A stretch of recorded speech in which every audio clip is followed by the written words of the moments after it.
Welcome to Coaching the Brave podcast with Yvonne Chase. I am Yvonne Chase, and I am here to provide you positivity and possibility because hope and community is something that we all strive for and we all really need. So enjoy and sit back. I am so thankful that you are here another week because what we're going to be discussing here is just so many fun people who are not only part of the military community, but who are also part of the civilian community and who have things to offer for the military. And it's not only about interviews and chatting together, but it's also about experiences of coaching and meditations and just fun little quirky things that come to mind that I just want to share with you. And I hope that they bring you a light at the end of the day to take with you to the rest of the week. And I hope you really enjoy. Without further ado, let's get into it.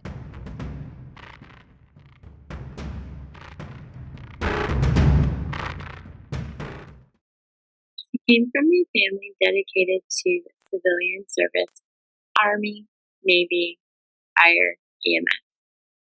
She's always been dedicated to serving and helping others and started at age 17 in the volunteer fire department in her small town. She eventually enlisted in the Army and married a soldier. Her plan of graduating medical school was not in the divine plan, but ended up on a healing journey for herself and what is now thousands of others. She's served as an interfaith lay chaplain for over 15 years. She has had a unique perspective on the experience of service and an even more unique approach to supporting our bravest. Today, hear what Rosa Aquilla does now to heal the thousands and more. Coaching the Brave community, thank you so much for joining us today. I have with us Rosa Aquilla, and she is a military veteran and a now entrepreneur, as well as a amazing professional woman here in the Washington area. And I'm excited to get into it. Tell us about how you're doing today in this moment. I know you said that you're in your backyard and it's beautiful. So Yes, tell us a little bit about yes. that. I am totally catching the vibe out here with the sun, and it's gorgeous, and it's August, so we're not having so much rain. So it's just I'm loving it right now, absolutely. And it's remarkably quiet. I back right up to JBLM, and it's remarkably quiet today. So thanks, guys, for not flying over right now. That's awesome. Beautiful. So tell us about where you found yourself before the military and what brought you into the military. So prior to the military, my childhood was pretty eventful, we should say. So I actually experienced a lot of stress even from year to row. And I was born into a military family. My father served, my grandfather served. So it was natural that I kind of went that direction as well. I was really drawn to any kind of service, civil service, military service. I did fire, I did EMS. I enlisted, and that's actually kind of where my story really starts. Actually, is All right, Rose, going back to you were a military spouse for 11, 12 years. Now, what is going on in your life? so I am currently actually the partner to a veteran. So my partner actually served active duty and National Guard for close to 20 years, and then has recently retired and is now a veteran and working in the civilian sector. So that's pretty amazing. And we just recently purchased a home out here in the lovely Yelm area, and we back right up to JBLM, so he can throw balls for the dogs and hang out by our pond and still enjoy all the flyovers and then play guess the caliber, and it makes him super happy. That is So right, awesome. Yeah, And very this work cool. actually this work is integral in being able to understand my partner. He, has had so many partners over the years that just didn't understand and couldn't give him a container, and, I was blessed to be his friend for the past 14 years and have a front row seat to that. So when we finally decided that, "Hey, let's give this a shot because maybe I'm just the right person." I enlisted, and in the process of going through enlistment and shipping out, it was discovered that I had a cancer that was going to prevent me from serving, and would actually kind of contribute to an already fairly traumatic adolescence and young life, which started my healing journey and set me on the path to where I am now, which is pretty amazing. That's beautiful. And I know that I heard this story from our interaction when we first met. Are you comfortable with sharing that story with the audience or no? Um, Yeah, absolutely. To kind of bring it home and make it relevant to exactly what I'm doing now and to condense it down for the time limit that we have, I my childhood was interesting. I was definitely undiagnosed as a neurodivergent. There was a lot of CPSD, but back then we didn't know, as I am in a certain generation where that just didn't exist. So I was just quote the weird kid, um, and related more to animals and being out in nature more than anything else. And I was raised by my grandparents of a generation of, again, bringing home that whole service and being a service to your community and putting yourself second and others first, which is wonderful. But of course, we need to do that with boundaries, right? So, but yeah, I had a single mom who really didn't want to be a mom, and at the risk of having to put a bunch of trigger warnings on all of this, there Mhm. was that made for a really tough childhood. And she was always on a quest of finding her own sense of belonging and support as a single mother, with an absentee dad who, by no fault of his own, was away in the service. And so she was seeking that out through various ways. And so there ended up being a little bit of religious trauma into all of that as well.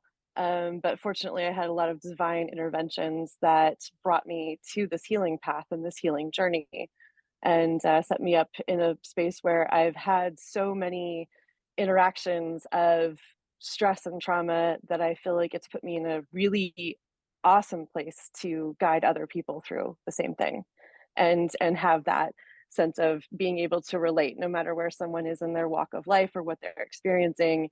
Chances are I've encountered it in some way, shape, or form, and I can be empathetic versus sympathetic and actually then help someone guide into their journey. Oh, man, I have so many feels for you right now. Thank you Thank so you. much for Thank you. But sharing that. Yeah. So yeah, when you can you make trauma into a gift.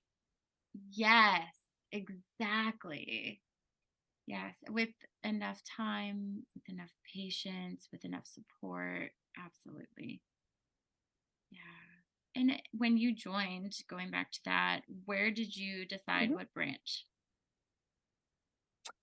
I wanted to go Army. At the time, I was in Baltimore City. I was working in fire and EMS, and it was definitely Baltimore City. Anybody who's been at Fort Meade and experienced that area, or Aberdeen Proving Ground and experienced that area, which is kind of, I grew up between those two, you know that Baltimore was a scary place back in the early 2000s. And actually, my best friend at the time, who also enlisted with me, and we ended up getting married, he was a police officer, and we were sitting there talking one night, listening to an NPR story about how it was more dangerous to be doing what we were doing in Baltimore City than it would be if we would just enlist and then deploy. And that turned into that whirlwind beginning of this crazy adventure, of me enlisting, not getting to actually serve all the way through, and then marrying my best friend so that he would have support while he took on a really crazy journey. And I was a military spouse for 11, 12 years after that. Wow, amazing. Well, thank you so much for taking that plunge and Yeah. actually serve to do also the first responder jobs as well. That's a huge heart and a huge bravery that you have as a person. That is amazing. And what happened? How did you decide that this new entrepreneurship, this passion of yours to help others heal would be. I love that story when you told it in Mhm. person. So tell us about that. So it was really that drive to want to still be of service and provide healing, and that's what I mean, I can look back now, hindsight's always 2020, and you don't realize what you're going through when you're going through it, that it's gonna contribute, or what you're being drawn to is actually drawing you to where you're supposed to end up being, and I always wanted to serve, to heal, to take away the pain because I had endured so much pain, and it sounds terrible to say that, but it's like I had endured all of this pain. It's like, what? Why is my life so hard? Why is my life so rough? All I want to do is heal. All I want to do is help.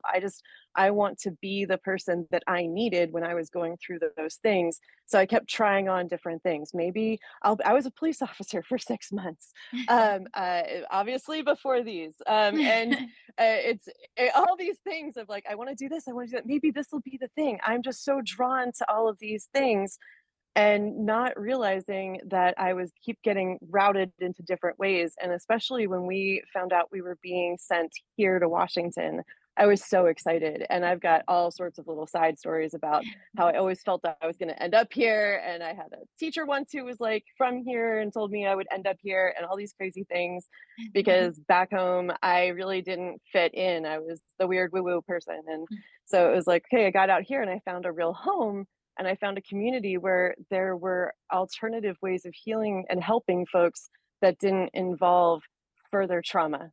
Yeah. And that's the big thing, and we need to be mindful of the fact that these service careers and being the type of people that are drawn into these service careers, or in the role of a spouse supporting someone in these service careers, if you're drawn into that, it is going to be inherently stressful and traumatic, and we need to be mindful and aware of the damage that we incur when we take these roles on.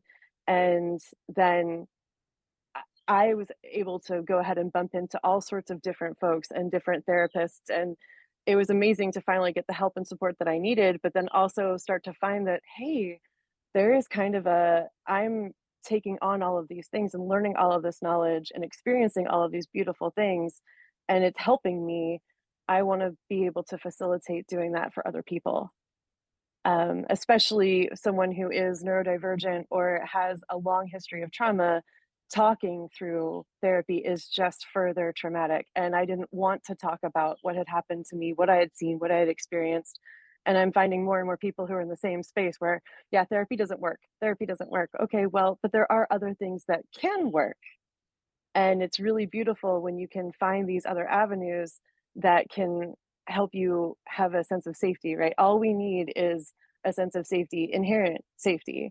And when you've been through so much of what we go through in these different industries and these different calls to service, you lose that sense of safety because you're just trying to provide safety for the people that you're serving and the community that you're in, and that's actually further detracting from you. So there's all these different things that we can do, and launching into what somatic means. We haven't even talked about that yet, but that's what it all is. That's how it all ties in. So I don't want to take away like your next question, but yeah, I'm getting on my soapbox. I can feel it happening. I'm like, Yeah, oh, I just I do love sharing this message. too. It's so amazing. It is. It's very amazing. It's something that, I also I was diagnosed with ADHD in 2021, and I can understand the the passion that you have to want to help others on their level, but also having that knowledge. We feel that that education that we have like collected, it's in there and we're able to then practice it. Maybe for me personally, I'm not able so much to read diverge it to like an exam or to written form, but I am able to practice it. And it sounds maybe like you might be the same way, as like practicing it and helping others with that passion is so there. It's heightened in a way that, Um, is that right? mhm. Oh, absolutely. It's what I found by getting an actual diagnosis of autistic ADHD is that It's a superpower that I wasn't just the hypersensitive kid. I was nonverbal till I was like 9 or 10. All of these things where it was just like I can relate better to animals. I pick up on nonverbal communications. I can feel and sense, and these are all hallmarks of being in that neurospicy, as we like to call it these days. Having, I don't like to call it a disorder either, but being Yeah. neurospicy, you are just, it's a superpower, and you Yeah. can harness that for good, or you can allow it to be an issue or be a problem.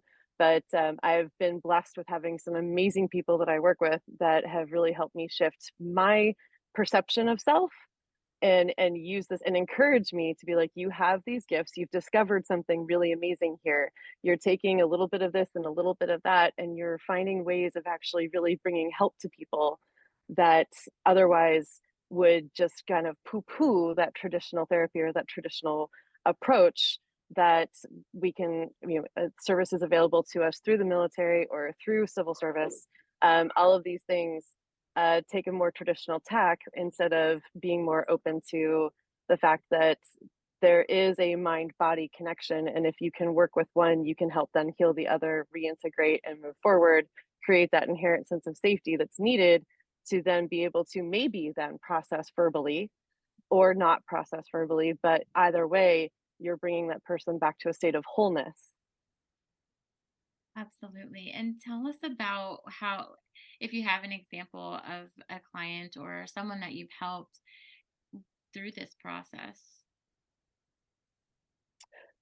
Yeah, absolutely. I know a lot of folks are probably, and the first experience that I had with this is where a lot of folks have it, and it's through like Wounded Warrior Project. And the very first time I ever experienced a completely nonverbal form of somatic therapy, meaning, and all somatic means is mind body. So I was volunteering back around just outside Aberdeen Proving Grounds with a therapeutic riding barn that had decided to open up and take in one of the very first Wounded Warrior projects, where we would bring soldiers out from APG to ride and work with the horses. And we had a particular soldier, and I still goosebump just thinking about it. We had a particular soldier who was very much nonverbal. When I was working with his care team, they explained to me all of his signs, symptoms, and situations, and I could feel him before he even stepped out of the van. I could just sense his presence, and I could sense the gnarliness that was there. We also, by chance, had been donated a horse fresh off the racetrack, who was in a stall and was just traumatized and miserable and scared of everyone and was lashing out. And fast forward, one thing leads to another. The soldier is just walking through the barn quietly, and I had just come to his elbow and said, just be here, be present, and see which horse over here." And I gestured to one side of the barn where the horses were being groomed. So just whoever you want to work with or be with. And he didn't say anything to me, and he just made a beeline for the stall of that traumatized horse. And he just stood outside that horse's stall and didn't do anything. And that horse eventually walked over and put his nose to the bars of the stall. And that soldier, and I didn't say anything. The barn owner was about to have a panic attack because she's like, that horse is going to bite him. He reached his hand up, his hand on the horse's head, and that horse and that soldier had a moment. Mm. And there wasn't a dry eye. And I was like, oh my goodness. So I made a point of working with said horse to get him to a point where he would be safe to bring out of the stall as the sessions went on over the month. And eventually that soldier was able to groom that horse, and his therapist came to that session where he was allowed to groom that horse, where the horse was deemed safe. And long story short, the therapist came and got me and was like, he's talking to that horse. He's telling that horse he'll keep him safe. And we were all bawling. And I was just like, this is powerful work. This is powerful work. And there's science that backs it all up, which is the beautiful part. So little things like that animal therapy that we're all aware of. Horses have mirror neurons. So there is neurobiology, there is neuroscience behind why horses are particularly good for working with folks in these states, where canines are the same thing. And even the frequency of a cat purr can bring someone out of a dissociative state. So it's amazing the science that's behind all of it. So it's not just a bunch of woo-woo. And I don't mind being Right. called the woo-woo lady. It's Right. like, I am your stereotypical white girl with dreadlocks and a septum piercing. I will pull, if you want me to pull a card for you, I will do that. But I love the fact that I can do the science behind it, because that just took me into a whole, like, I'm going to get education. I'm going to Right. go ahead and learn all these things. I'm going to chase down a psychology degree.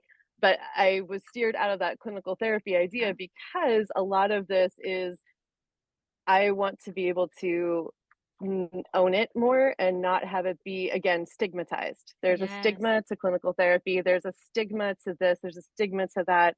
I would rather this work be very independent and very sovereign and not be stigmatized in any way, shape, or form.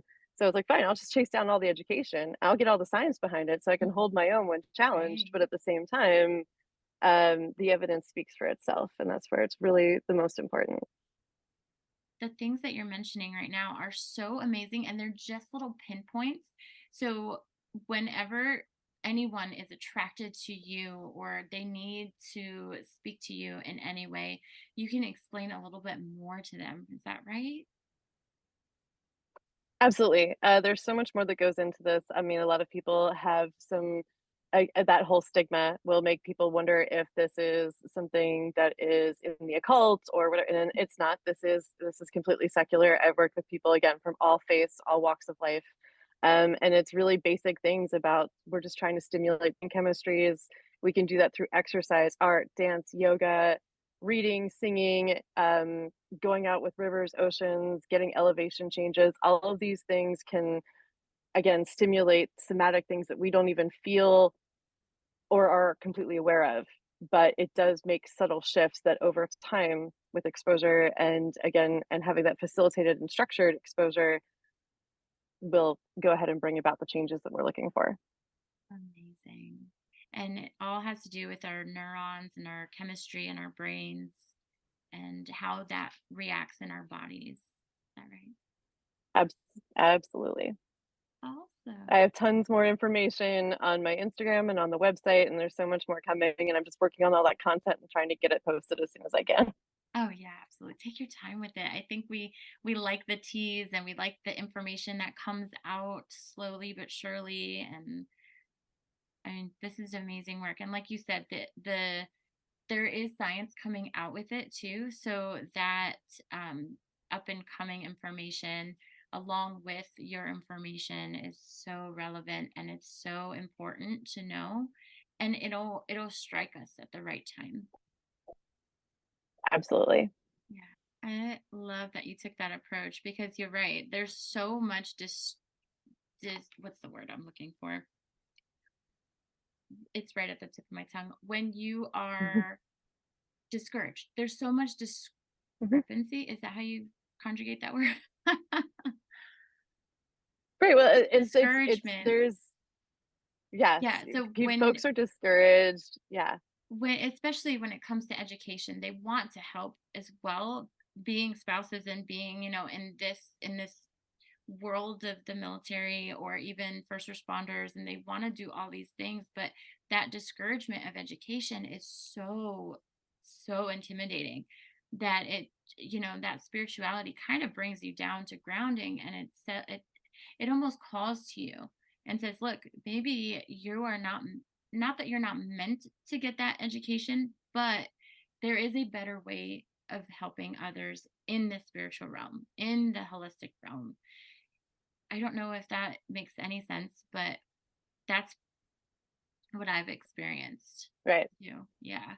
No, absolutely. I've had some very wise mentors over the years that are what I would call a, quote, a non-traditional um, practitioner of mental wellness and holistic wellness, and all of them were just like, you can have all of the degrees on the wall, all the degrees on the wall, but I'll tell you something.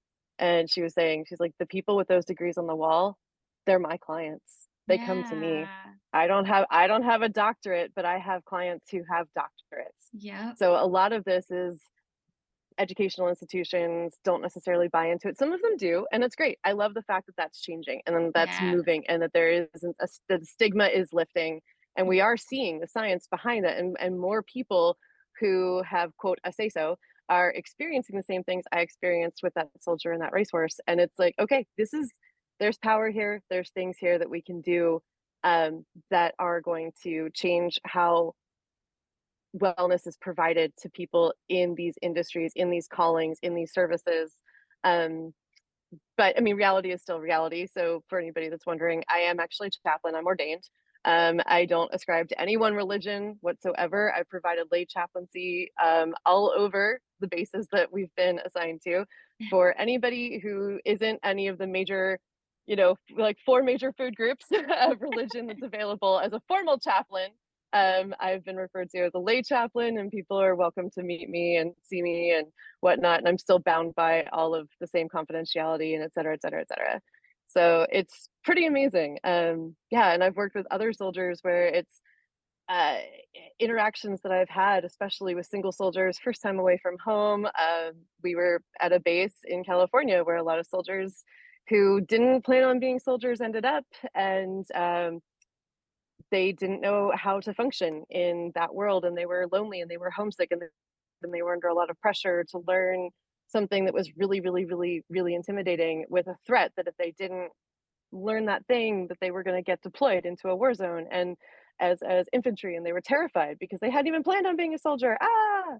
And they got routed to me, and I was like, sure, you're going to come to my home, you're going to come to my home, you're going to walk in my home. And I always have comfort items around. I have stuffed animals, blankets. I would ask, what is your favorite food? What would you have if you were feeling this way and you were home and you could do anything? What would you do? And we're going to do that thing together. I'm going to make you that meal. I'm going to make you that cup of tea or cocoa or coffee or whatever, or we're going to go walk my dog, or we're going to go see my horse, or we're going to go do whatever that is. And again, that getting back to some familiarity, some safety, using all of those things, it creates, again, that inherent sense of safety and the connection of the mind body, and that bring back to reality, that no disassociation. And on the scientific level, it lowers the stress cortisol hormone, and it brings you back out of fight, flight, freeze, fawn. And then you're actually able to make decisions, and the world doesn't look so bad. It's amazing, and it happens on a daily basis. Just anybody, you don't have to be military or in these service industries. You can still just feel it. Even just, I'll talk to a cashier at Target and she's having a rough day, and I'll be like, well, what are you going to do when you get off? And she's like, I can't even think about that right now. And I was like, I'll reach out and be like, can I touch you for a second? And it's like, that's a stress response. You can't even think about what you want to do when you get off work right now.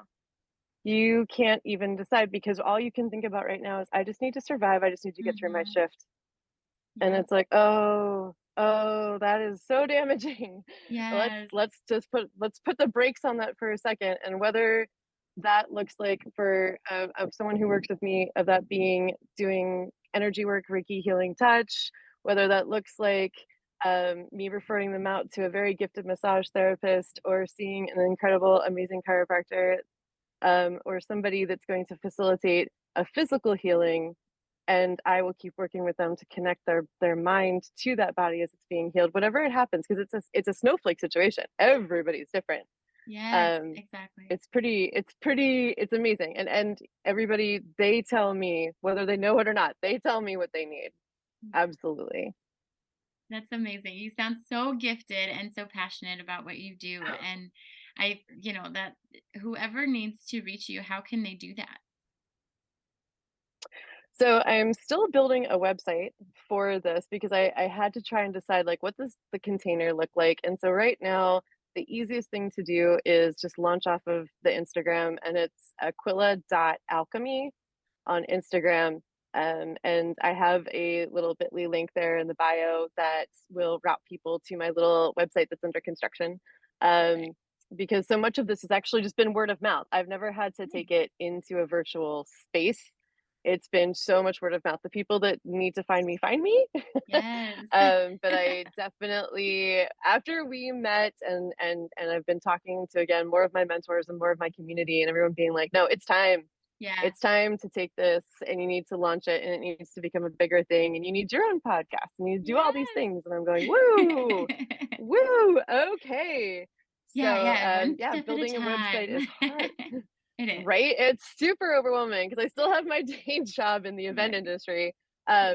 So there's that too, which is still cool. I still get to create experiences. So much of this is just creating healing experiences. And Yes. I look at what I do in the event industry as doing the same thing. It's giving people a break from real reality for a minute and putting them into a completely different space. So as I'm having time, carving out time to build this up, yeah, I'm just launching off of Instagram right now and hoping again that the people that need to find me will find me, and that's how it's always been. So yeah. Now I know Aquilla is a little tricky. It's AQUILLA dot alchemy ALCHEMY. Perfect. I'll have that in the show notes. That way they could just click on it. Be great. Perfect. Yeah, Yeah. absolutely. Absolutely.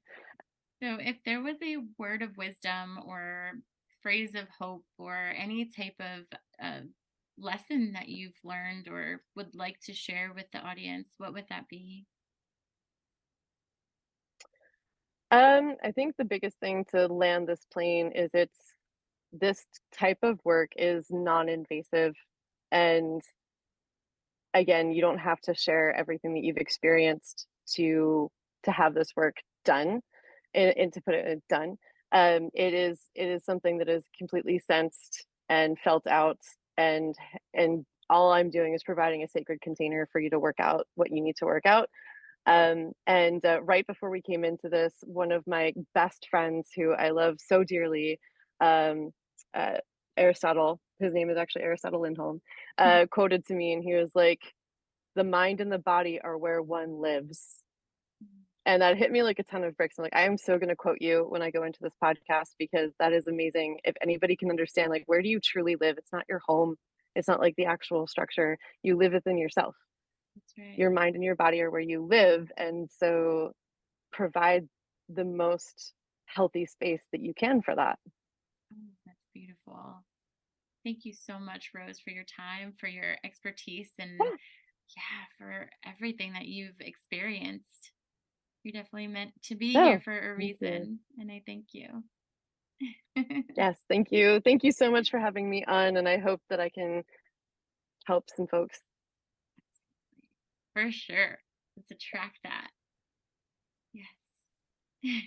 Coaching the Brave community, sign up. I have a 50% off promotion going on right now for just a 6 week. That's only 42 days, guys. It's no longer 3 months.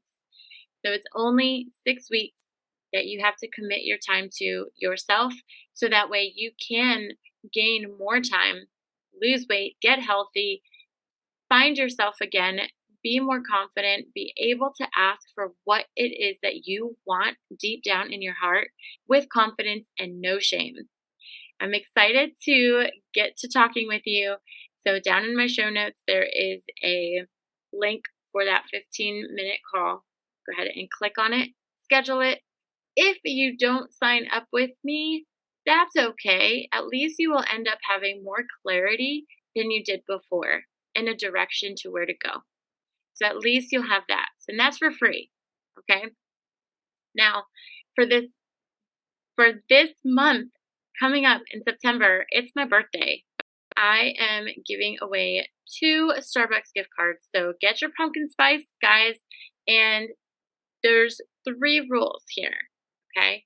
You follow and subscribe to this podcast. You share it with 3 of your friends. You tell me about those 3 friends. That way I know that you shared it and you subscribe to it. And I will put you in the raffle for these gift cards. Okay. It's going to be about a $10 gift card. So I'm very excited to give these out. I will be doing the raffle drawing on the 15th and on my birthday. So the 15th and the 28th of September. I'm very excited. I love to give and I love to help you all feel good about yourselves.